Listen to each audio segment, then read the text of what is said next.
नमस्कार दोस्तों, आप देख रहे हैं नमो भारत न्यूज। मैं हूं तुल शुक्ला। दोस्तों, भारत के अंदर कोरोना के हालात फिलहाल तो थोड़े बेहतर हैं, वरना अभी बीते दिनों तक भारत कोरोना की दूसरी वेव से बुरी तरीके से जूझ रहा था और उस समय विभिन्न देशों ने भारत की अपने शक्ति के अनुसार मदद की थी। किसी ने ऑक्सीजन कंसंट्रेटर्स भेजे थे तो किसी ने कुछ और, जिसे जो बल पड़ा उसने वो मदद की। और उसी कड़ी में भारत की मदद करने के लिए एक और देश केन्या भी आगे आया और उसने भारत की मदद की। लेकिन भारत के अंदर कुछ नीच और जाहिल किस्म के लोग हैं।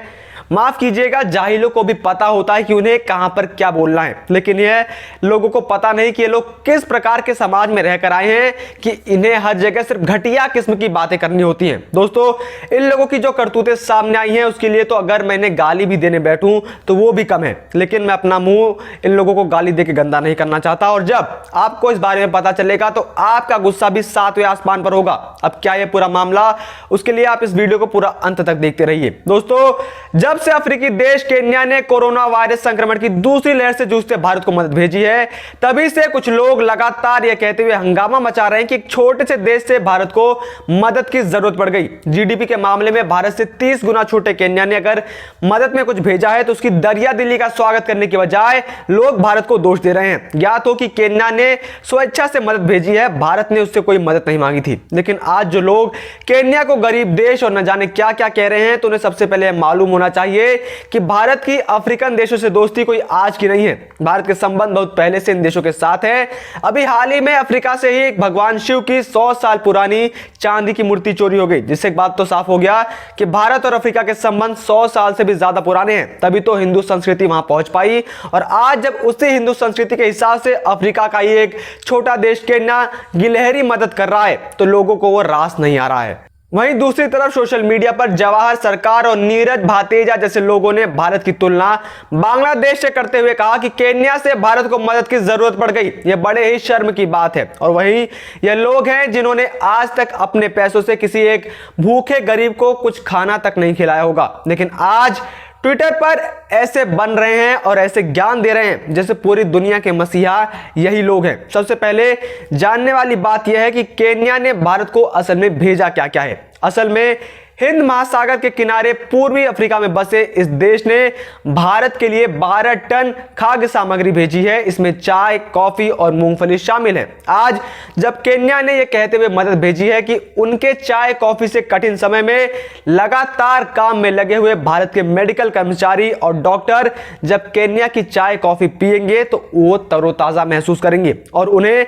कुछ आराम मिलेगा, तो ये उनके प्यार को सम्मान देने का वक्त है। लेकिन ऐसे में कुछ लोगों द्वारा यह नैरेटिव बनाया गया है कि अब केन्या जैसे देश से भारत को मदद की जरूरत पड़ गई, तो कहीं कुछ लोग केन्या द्वारा भेजे गए 12 टन सामान पर बहुत मजाक उड़ा रहे हैं। ऐसे में भारत के बारे में एक और बात जानने लायक है कि इसने दुनिया के देशों के समक्ष हाथ फैलाना बहुत पहले ही बंद कर दिया था। उल्टे भारत ने पिछले साल अमेरिका को भारी मात्रा में दवाओं की खेप भेजी थी।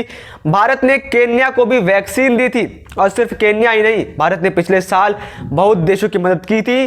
जिसके बाद ब्राजील ने तो हनुमान जी की फोटो ट्वीट करते हुए भारत को धन्यवाद कहा था, जिसमें हनुमान जी संजीवनी बूटी लाते हुए दिखाई दे रहे थे। इसका मतलब यह है कि ब्राजील भारत के दूत की तुलना हनुमान जी से कर रहा था कि कैसे जब हनुमान जी ने लक्ष्मण के प्राण बचाए थे, उसी प्रकार अब वही हनुमान जी ब्राजील के लोगों के प्राण बचाएंगे। और अब इसी तरीके से रामायण का एक और उदाहरण केन्या की तरफ से देखने को मिल रहा है। जब केन्या भारत की गिलहरी मदद कर रहा है तो लोगों को उससे दिक्कत है। दोस्तों, यहां पर बात मानसिकता की है, मानवता की है। केन्या ने जब देखा कि भारत एक मुश्किल घड़ी में खड़ा है तो उसने अपनी पूरी मदद करने की कोशिश की।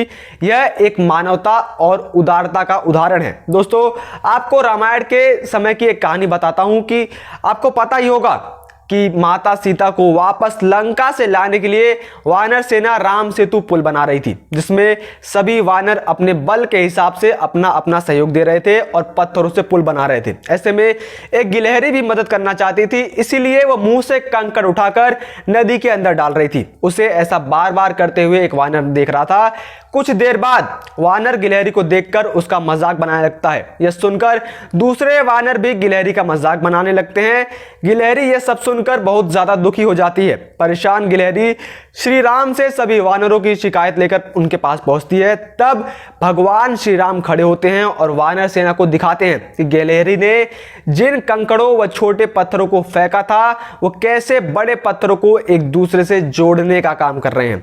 भगवान राम कहते हैं कि अगर गिलहरी इन कंकड़ों को नहीं डालती तो तुम्हारे द्वारा फेंके गए सारे पत्थर इधर उधर बिखरे रहते।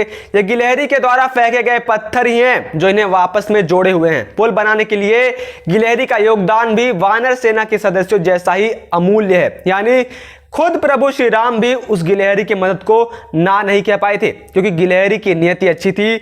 उसने अपने हिसाब से जो बल पड़ा था वो मदद की। और आज वापस से ऐसा ही कुछ हो रहा है, जहां पर केन्या अपने बल के हिसाब से गिलहरी मदद कर रहा है तो कुछ बंदर बुद्धि के लोग उसका दोबारा से मजाक बना रहे हैं। ऐसे में सवाल उठता है कि इन्हें आखिर परेशानी क्या हो रही है? क्या केन्या इनके घर में से खाद्य सामग्री निकाल कर दे रहा है, या इनके बाप दादा के पैसों से केन्या मदद कर रहा है? नहीं ना। तो इन्हें आखिर परेशानी क्यों है, जबकि इन लोगों ने खुद आज तक स्वयं से कोई भी मदद देश के लिए नहीं की होगी?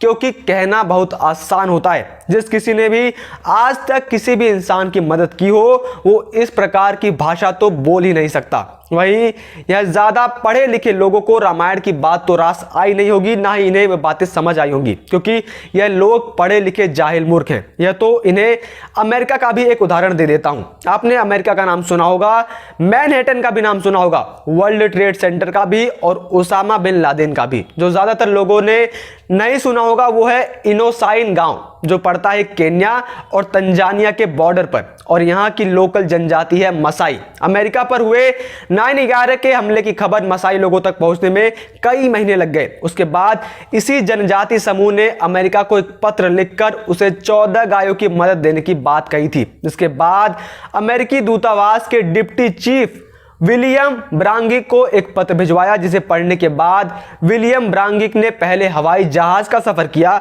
उसके बाद कई मील तक टूटी फूटी सड़क पर कठिनाई का रास्ता पार करते हुए मसाई जनजाति के गांव पहुंचे। गांव पहुंचने पर मसाई जनजाति के लोग इकट्ठा हुए और एक कतार में 14 गाय लेकर अमेरिकी दूतावास के डिप्टी चीफ के पास पहुंचे। मसाइयों के एक बुजुर्ग ने गायों से बंधी रस्सी डिप्टी चीफ के हाथों में पकड़ाते हुए एक तख्ती की तरफ इशारा कर दिया। जानते हैं कि उस तख्ती पर क्या लिखा था? उस तख्ती पर लिखा हुआ था कि इस दुख की घड़ी में अमेरिका के लोगों की मदद के लिए हम ये गायें उन्हें दान दे रहे हैं। जी हां, उस पत्र को पढ़कर दुनिया के सबसे ताकतवर और समृद्ध देश का राजदूत सैकड़ों मील चलकर 14 गायों का दान लेने आया था। गायों के ट्रांसपोर्ट की कठिनाई और कानूनी बाध्यता के कारण गायें तो वो नहीं ले जा पाए, लेकिन उनको बेचकर एक मसाई आभूषण खरीदकर 9/11 मेमोरियल म्यूजियम में रखने की पेशकश की गई थी। क्या अमेरिका के पास गायों या फिर कुछ रुपयों की कमी हो गई थी जो उसने अपने उप उच्चायुक्त को इतनी दूर भेजकर इस समारोह का हिस्सा बनाया? इसके लिए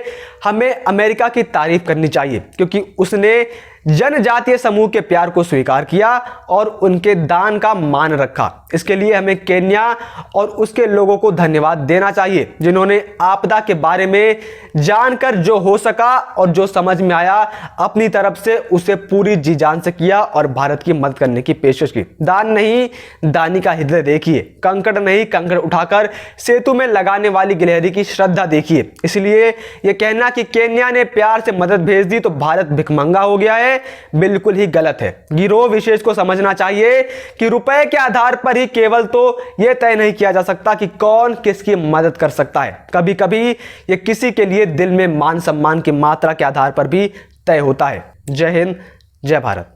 वीडियो को लाइक, सब्सक्राइब और शेयर करना ना भूलें। अपने विचारों को कमेंट बॉक्स में लिखकर हम तक जरूर पहुंचाइए।